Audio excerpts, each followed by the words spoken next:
Vendredi 6 mai 2022, à la une de l'actualité, rencontre entre les responsables du MENA-PLN et les gouverneurs des 13 régions du Burkina Faso.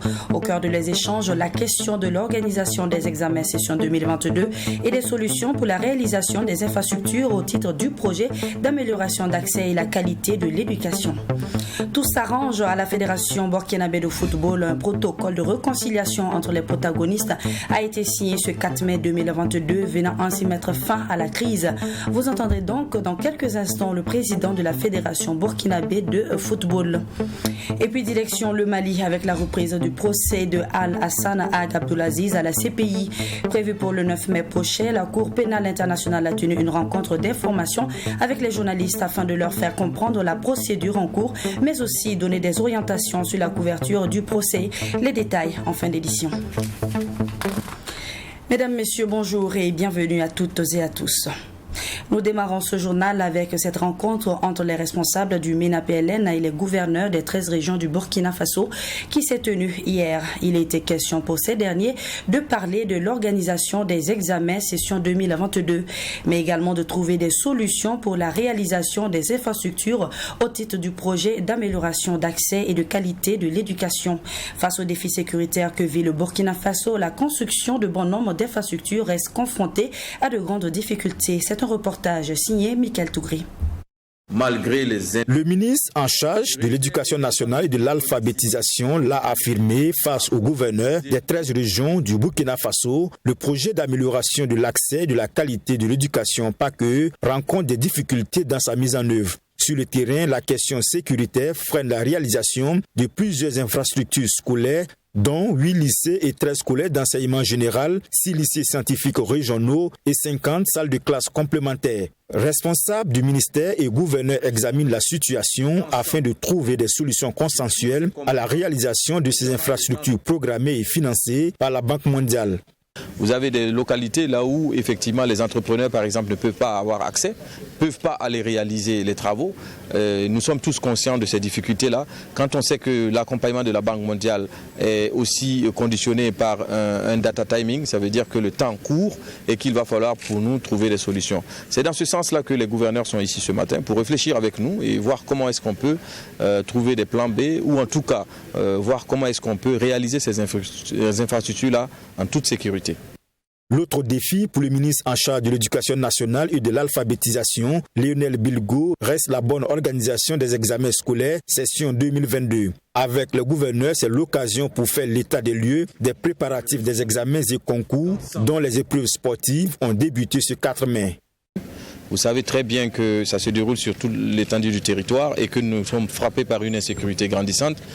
Il était de bon ton pour nous de rencontrer les gouverneurs, de voir avec eux comment est-ce qu'on peut ensemble faire en sorte que ces examens se passent très bien.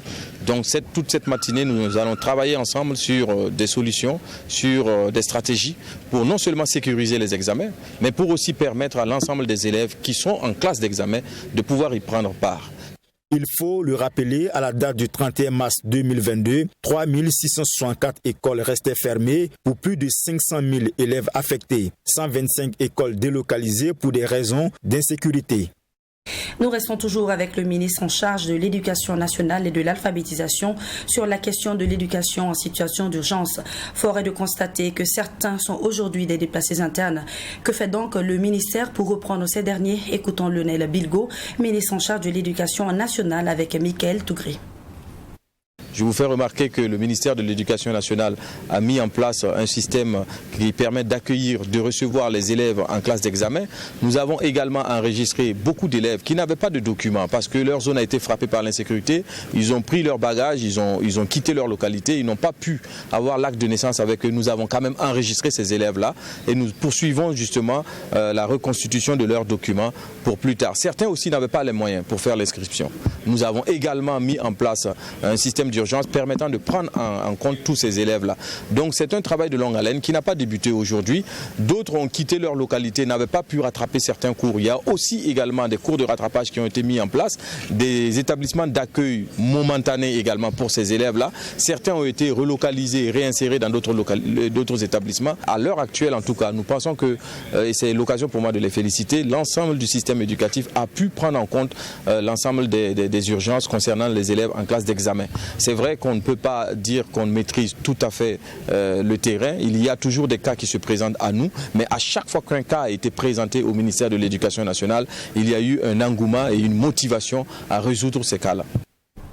À Zignaré, les acteurs de mise en œuvre du projet d'appui aux jeunes et aux femmes pour améliorer leur participation et leur intégration dans le mouvement de contrôle citoyen et dans le suivi des politiques publiques ont organisé ce jeudi 5 mai un atelier de capitalisation. Objectif, permettre aux bénéficiaires du projet d'échanger et de partager leur expérience sur les techniques de participation citoyenne et les stratégies d'intégration dans les mouvements de contrôle citoyen et de suivi des politiques publiques afin de pallier aux difficultés rencontrées. Maxime Jean-Eudes de Bambara pour les détails. Après 2 ans de mise en œuvre du projet d'appui aux jeunes et aux femmes pour améliorer leur participation et leur intégration dans les mouvements de contrôle citoyen et dans le suivi des politiques publiques dans la région du Plateau central, l'heure est à la capitalisation et au partage d'expériences. D'où la tenue de cet atelier organisé par le consortium AEPC Aide Burkina, dont l'objectif est de permettre aux bénéficiaires d'échanger sur les stratégies utilisées pour engranger des acquis et solutionner les difficultés rencontrées dans leur engagement. Beaucoup d'activités ont été mises en œuvre et nous espérons que ça contribue fortement en tout cas à améliorer en tout cas la participation des jeunes et des femmes. Il s'agit essentiellement des actions de formation, des actions de sensibilisation, des actions de coaching, la réalisation des émissions radio, des représentations théâtrales et également des missions de coaching terrain où effectivement qui consiste à rejoindre les bénéficiaires directement sur place et à échanger avec eux pour voir quels sont les boulots d'étranglement auxquels ils sont confrontés et voir comment on peut conduire un plaidoyer auprès de l'autorité pour faciliter en tout cas la mise en œuvre donc de leur stratégie ou de leur plan d'action en matière de suivi. À en croire le coordonnateur du consortium AEPC Aide Burkina, environ 700 jeunes et femmes volontaires ont bénéficié de ce projet. Projet qui, selon la représentante du haut-commissaire de la province de Lubitenga, est une opportunité pour les jeunes et les femmes du plateau central de mesurer leur engagement dans le suivi des politiques publiques. Nous avons remarqué particulièrement que dans les communes, les gens n'ont pas la bonne information. Mais avec la stratégie que l'AEPC a pu mettre en place, qui a permis à ces jeunes et ces femmes de pouvoir acquérir beaucoup d'expérience et que l'ensemble des 20 communes qui se sont réunies ce matin, ça sera un grand partage d'expérience entre ces femmes et ces jeunes et chacun à son niveau, dans son département, dans sa commune, va pouvoir les mettre en pratique pour pouvoir améliorer, vraiment appuyer les acteurs au niveau local dans la gestion des affaires publiques. Financé à hauteur d'un peu plus de 195 millions de francs CFA par l'Union européenne, ce projet vise à booster l'engagement des jeunes afin d'influencer les prises de décision au niveau local. La participation des jeunes et des femmes à la vie politique est plus que jamais un impératif au regard des enjeux de la décentralisation accélérée au Burkina Faso. Les jeunes et les femmes sont donc interpellés à plus d'engagement afin que leurs besoins soient pris en compte dans les politiques de développement. Dans le cadre des 72 heures de l'étudiant journaliste et communicateur, l'Institut des sciences et techniques de l'information et de la communication a organisé une conférence publique sur le thème « Rôle et place du professionnel de l'information et de la communication dans la lutte contre le terrorisme à l'ère du numérique ». La tenue de ce panel marque officiellement le lancement des activités des 72 heures. Sarah Kaboré avec la voix de Ben Lassida à Kaboré. C'est une conférence publique qui a été animée par 2 panélistes, tous responsables de médias, par ailleurs anciens étudiants de l'Institut des sciences et techniques de l'information et de la communication. Selon le premier panéliste et parrain des 72 heures de l'étudiant, c'est en 2016 que la presse burkinabé a été confrontée à cette réalité, celle du traitement de l'information à l'ère du numérique. Les premiers traitements relatifs à la situation laissent à désirer, surtout avec les directs que certains médias lançaient sur le terrain. À travers des cas pratiques, les panélistes ont évoqué des manquements de certains hommes de médias. Situation sécuritaire oblige, les journalistes doivent éviter les détails nuisibles dans le traitement de l'information. J'ai appelé détails nuisibles lorsque vous rendez compte d'une attaque et que vous suggériez ou que vous précisez carrément qu'à côté de cette attaque, il y avait justement un autre détachement à quelques kilomètres, suggérant qu'ils auraient pu intervenir, ou vous suggérez dans votre compte rendu que la veille de l'attaque, certains, par exemple, FDS qui étaient sur les lieux ont décampé.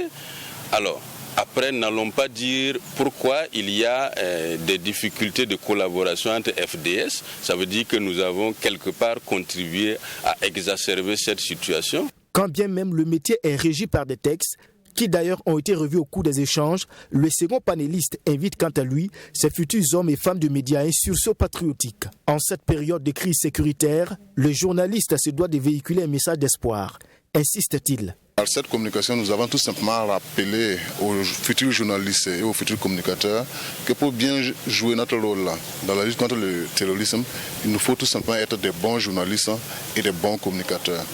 Bon journaliste, c'est de rapporter l'information parce que c'est un droit. Bon journaliste parce que nous devons protéger nos sources, nous devons mesurer notre responsabilité sociale et nous ne devons pas tout publier. Nous devons surtout penser à l'intérêt supérieur de la nation avant de valider toute information. Des cours bien assimilés par les étudiants et qui promettent l'appliquer une fois sur le terrain. Ça nous a vraiment permis de connaître, c'est-à-dire de nous soutenir. Quand on prend le numérique, souvent, nous-mêmes en tant que journalistes, souvent, on ne maîtrise pas beaucoup de choses. Mais quand il est venu exposer, c'est-à-dire on a vu des petits trucs qui font vraiment nous aider, voilà, à ne pas se comporter comme les web activistes entre griffes. Rôle et place du professionnel de l'information et de la communication dans la lutte contre le terrorisme à l'ère du numérique, c'est le thème retenu pour ce panel. La tenue de cette conférence marque le lancement officiel des activités des 72 heures de l'ISTIC et celles-ci se poursuivent jusqu'au 7 mai prochain. Et puis une bonne nouvelle pour les villageois de Yabogan, un village situé au sud-ouest du Burkina Faso à une vingtaine de kilomètres de Dano. Ces derniers ont bénéficié d'un fourrage le week-end dernier, dont d'une valeur de plus de 5 millions de francs CFA qui a été offert par des partenaires turcs et qui entendent à long terme offrir 10 fourrages à des villages burkinabés. Serge Kaboré pour le reportage. L'eau potable coule désormais ici à Yabogan, un village situé à 25 km de la ville de Dano, dans la province de Lioba, région du sud-ouest du Burkina Faso. Un rêve pour les habitants de Yabogan devenu aujourd'hui une réalité grâce à la réalisation de ce forage d'une capacité de 5 mètres cubes d'eau. Approvisionné par une nappe d'eau souterraine trouvée à une profondeur de 65 mètres, ce forage est alimenté par 6 plaques solaires, offrant ainsi 6 robinets utilisables par les populations. D'un coût estimé à 5 400 000 francs CFA, il est offert aux populations de Yabogan par des partenaires turcs représentés par le premier responsable de Turkish Airlines au Burkina. I saw the people needs water. I saw because I visit a lot of country. I visit a lot of places in the world. Chez nous en Turquie, selon notre religion, l'eau c'est la vie. J'ai voyagé dans plusieurs pays et plusieurs continents et lorsque je suis arrivé au Burkina il y a 9 mois, j'ai compris que les besoins essentiels étaient liés au manque d'eau et de nourriture. J'ai alors décidé avec mes partenaires d'aider les villages burkinabés à bénéficier de l'eau potable. The water to Burkina Faso village people and like we bring the life. Quatrième du genre à être inauguré par ses partenaires, l'objectif est d'en offrir 10 au Burkina Faso.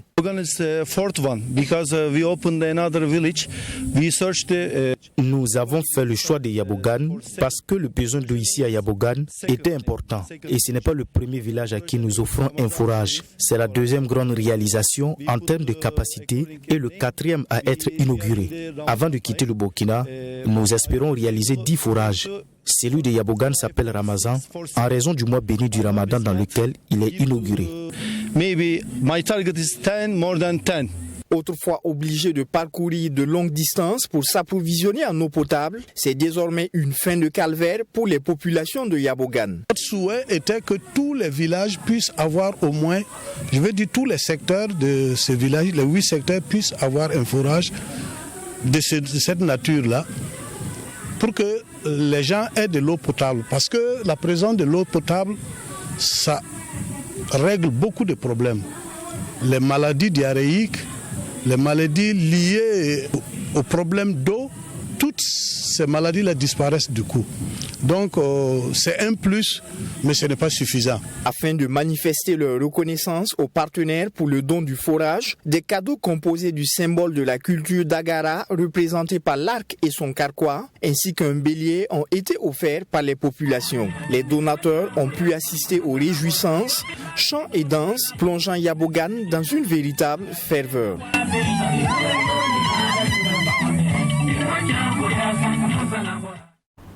Fini également la crise au sein du comité exécutif de la FBF. Les protagonistes, suite à une médiation du comité olympique, ont signé ce 4 mai un protocole de conciliation et s'engagent à mettre fin à la crise. Le président Lazare Bansé, de son côté, s'est dit favorable au retour des revoqués et peut compter sur les membres du comité exécutif sortis de l'Assemblée générale élective d'août 2020.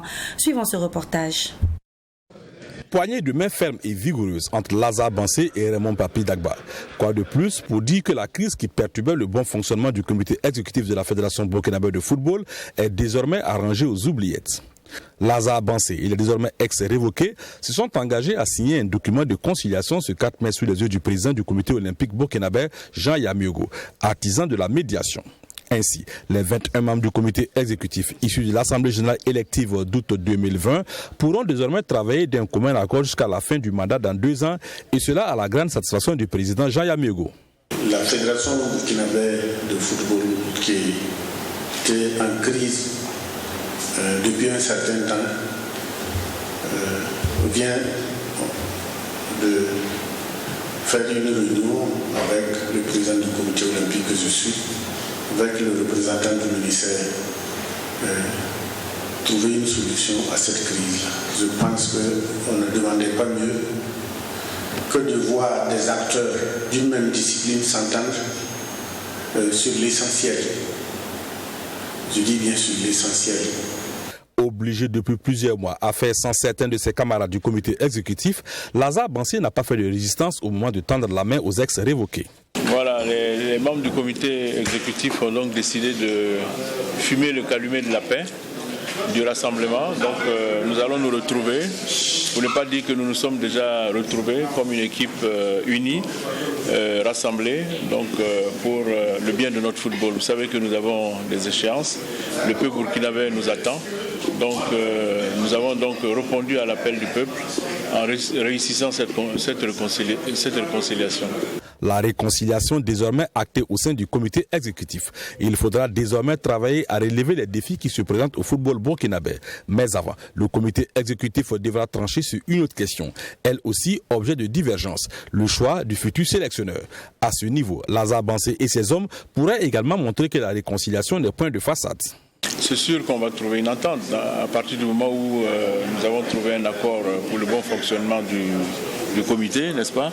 Oui, je pense que dans l'union, dans la responsabilité, nous allons trouver, si vous voulez, le mode opératoire qui va nous permettre donc de trouver le sélectionneur qui va nous permettre donc d'aller à ces éliminatoires-là. Je pense que les choses vont bien se passer parce que ça a déjà bien commencé. La conciliation entreprise par le ministère en charge des sports et menée par le comité olympique est également parvenue à rapprocher les positions sur l'Assemblée générale extraordinaire. Si son annulation n'est pas encore à l'ordre du jour, l'on sait qu'elle ne portera plus sur le renouvellement du comité exécutif et pourrait même faire l'objet d'un report. Page sportive dans ce journal. Les 8e de finale de la Coupe du Faso 2022 se sont joués sur toute l'étendue du territoire. L'USI, l'USCO et le Raïmo, tous de la 2e division, obtiennent leur ticket pour la suite de la compétition. L'AS Douane, l'UFO, l'AS Police, l'ASBF et l'USFA en Ligue 1 se hissent également en quart de finale. Suivant ce résumé de la rencontre entre l'AS Douane et le Majestic avec Assami Tiemtore. Ça passe pour l'AS Douanes pour ses huitièmes de finale de la Coupe du Faso. Face à Majestic, les Gabelous ont dû sortir le grand jeu pour pouvoir arracher leur ticket pour les quarts de finale. En première période, Majestic se crée la première occasion avec ce ballon de Yul Walter, mais mal exploité. La réaction des douaniers ne tarde pas. Sur ce coup de pied arrêté, Abbas Ripama oblige Rodri Compaoré à se détendre pour sauver sa cage. Majestic perd par la suite son renard de surface Yul Walter, blessé au cours du jeu et remplacé par Sungalo Sanou. Michel Batiebo, bien servi par Mathieu Robert, manque de peu l'ouverture de la marque. Dans la foulée, Majestic obtient un coup franc. Bien exécuté par Zozio et Tenderbego, Mohamed Zégué repousse le ballon et Sungalo Ozagé le reprend au fond. Malheureusement, son but sera refusé. En seconde période, dès les premiers moments, l'AS Douanes obtient un coup franc. Michel Batiobo dévie le ballon pour Aboubakar Sidiki Traoré pour l'ouverture de la marque.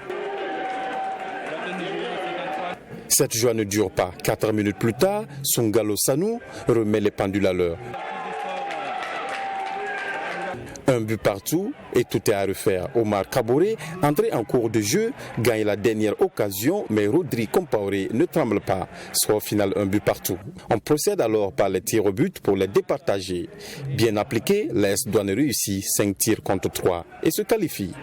Ouais, c'était pas facile quand on sait qu'actuellement les matchs sont vraiment accumulés. C'est pas évident toujours au niveau de la récupération, au niveau des jeunes. Voilà, vous avez vu qu'en première mi-temps, c'était pas facile. Voilà, avec la chaleur qu'il y avait aussi.